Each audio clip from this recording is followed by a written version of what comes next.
પૂછે છે એ લોકો કે ભાજપ કોંગ્રેસ કરે. મેં કીધું ભાજપ કોંગ્રેસ વાળાની નથી ગયેલી, એ તો અમારી જમીન ગયેલી છે પોતપોતાની. એ લોકોને તમે રોજગારી આપી શકો તો નહીં આપી શકતા. એ લોકો આજના કાલના 2 દિવસથી એ લોકો મીટિંગ કરે છે અને બહારથી લાવે છે. એ લોકો બધા ભાજપ વાળાના કોંગ્રેસ વાળાના એવા લાવે છે. તો મેં કીધું કોંગ્રેસ ભાજપ નથી અહીંયા, અમે જમીનનો ભોગ આપ્યો, અમારા જ હસ્તે થવું જોઈએ ને કોઈ બી કામ. કોઈ પણ એજન્સી તમે ખાલી એકતા બનાવો, કોઈ પણ બહારની એજન્સી આવે, અમે બેઠા છે, તમારી એકતા હોય ને તો પહેલા સ્થાનિકને પ્રાયોરિટી આપણે અપાવીશું, કોઈ બહારનાને નહીં. અમે તમારી સાથે બેઠા છે, જેની સાથે લડવું હોય એની સાથે લડવા બી તૈયાર છે, પણ તમારી એકતા જોઈએ. પછી કાલે ઉઠીને દ આમ જો એવું નહીં. આપણે બધા બિન રાજકીય રીતે સ્થાનિકોને પહેલું પ્રાધાન્ય આપે એ આપણે એમાં માનીએ છીએ.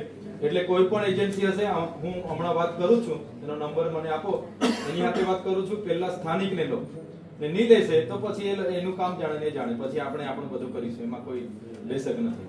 પણ તમારી એકતા જોઈશે. બધી ભલામણ વધારે ચાલે. તમે આના લીધે ના પૈસા આપે ને લાંચ આપે ને એટલે એ લોકો કામે લગાડી દે. પેલા કોન્ટ્રાક્ટર હોય એજન્સી વાળાને આપે એટલે પૈસા. કઈ વાંધો નહીં, મને નંબર આપો. અમારા બાપ દાદાને અમે જન્મભૂમિ છોડીને અમે કઈ જશું ને અમારી જમીન આપેલી છે તો અમારા છોકરાને રોજગારી. એજન્સી વાળા પહેલા પૂછે કે તમને કોણે મોકલેલા, કે આ ભાઈ મોકલેલા તો એને લઈ લેવાનું. બાકી કે ના અમે તો જાતે આવતા, અમે તો પછી આવતું. હા, આવું ચાલે છે.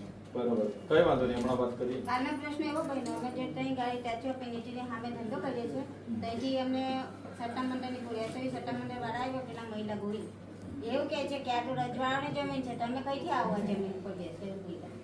હવે રજવાડા ક્યારે ચાલી ગયા છે એને ખબર હશે. તમે એને પૂછ્યું કે રજવાડા હતો તે વખત તમે આવ્યા ને નોકરી પર, તો મને કે વધારે કેમ બોલો.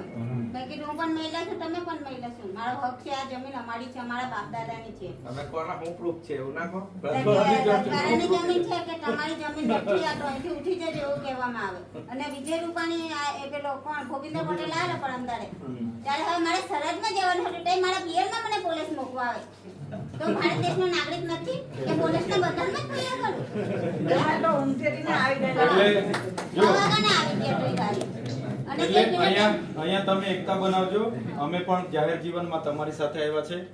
અમારો બી એક ઉદ્દેશ એ છે કે આપણા લોકો માટે બે કામ સારા કરીએ, એ જ ઉદ્દેશ છે લઈને અમે રાજકારણમાં આવ્યા છે. તમે તો અમને સાંભળ્યા બી હશે, જાહેરમાંથી બોલતા પણ જોયા હશે.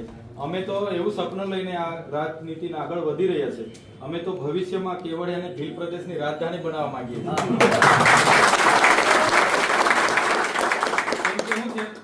આપણા લોકો આઈએસ આઈપીએસ ક્લાસ 1 અધિકારીઓમાં આપણા લોકો નથી, બ્યુરોક્રેટમાં આપણે નથી, જ્યુડિશરીમાં આપણે લોકો નથી, આ તમે કોર્પોરેટ જગતમાં આપણે લોકો નથી, ક્યાંય આપણા લોકો નથી. આપણે નીચે છે. લડીને કેટલું લડીશું? આજે તમે લડશો, તમારા પછી અમારા જેવા યુવાનો લડશે, અમારી પેઢી પણ લડશે, પણ ઉદ્ધાર થવાનો નથી. જ્યાં સુધી સ્વાયત્ત રાજ, સ્વતંત્ર આદિવાસીનું રાજ આવશે ને ત્યાં સુધી આપણને મને લાગે છે ન્યાય નથી મળવાનો. કેમ કે અમે તો ગાંધીનગર ધારાસભ્ય તરીકે બેહીએ છીએ, અમને ખબર છે કેટલું લડાવવાનું થાય છે. તમે વિડીયો પણ જોતા હશો, અઠવાડિયે 10 દાડે અમારે લડાવવાનું થાય. તમે વિચાર કરો કે અમને કઈ શોખ થાય છે લડવા માટે, પણ આપણા લોકોના કામ માટે લડવું પડે છે, ન્યાય માટે લડવું પડે છે. તમને પોલીસ સ્ટેશને જવાનું કે પોલીસ સાથે ઘર્ષણ કરવાનું કે કેસ થાય જેલ જવાનું અમને પણ નથી ગમતું, પણ શું કરવાનું? કેમ કે એક વિચારધારા એવી છે કે જે આપણને મજૂરિયા જમ છે.